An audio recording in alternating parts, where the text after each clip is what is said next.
देश को छोड़कर भाग गए मेडागास्कर के राष्ट्रपति अंतानानारिवो एपी।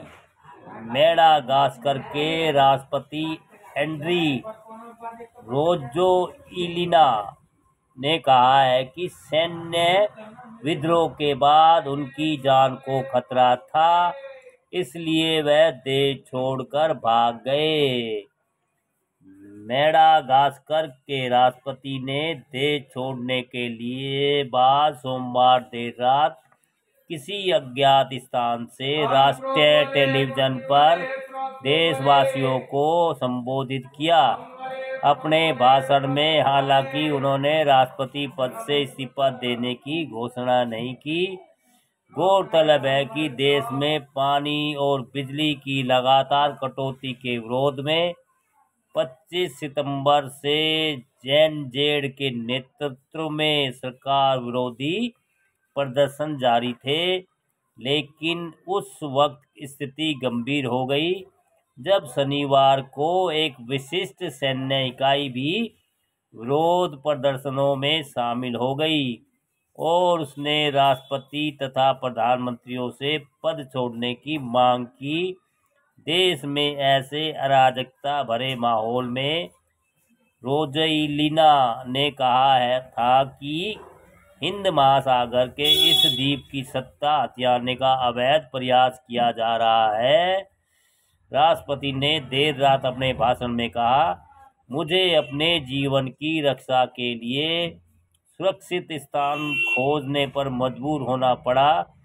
सैन्य इकाई कैपसेट के तख्ता पलट के प्रयासों और राजधानी अंतानानारिवो के एक मुख्य चौक पर हजारों प्रदर्शनकारियों के साथ रैली में शामिल होने के बाद राजोइलिना की यह पहली सार्वजनिक टिप्पणी थी। राष्ट्रपति ने इन हालात से बाहर निकलने का रास्ता खोजने के लिए बातचीत का आह्वान किया था और कहा कि संविधान का सम्मान किया जाना चाहिए।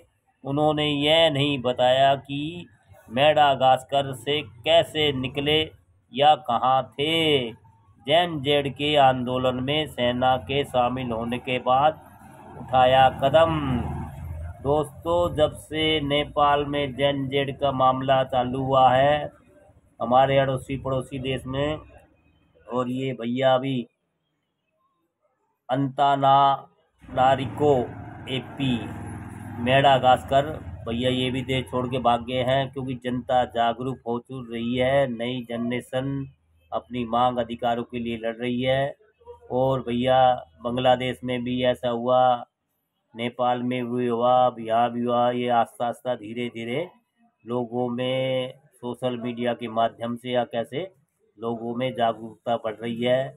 और इन घटनाओं को देखते हुए ऐसा लगता है कि भारत में भी वो दिन दूर नहीं है जब ऐसा हो सकता है, क्योंकि यहाँ भी बच्चों को शिक्षा, रोजगार नहीं है और स्वास्थ्य सेवा नहीं है। और भैया बहुत समस्या है। दिन पे जीएसटी टैक्स पे टैक्स जनता वसूले जा रही है और नए नए नियम कानून बना के किसानों पे, कभी किसी पे कभी किसी पे, सबको बेरोजगार कर दिया है। तो स्थिति भयानक भारत में बनती जा रही है।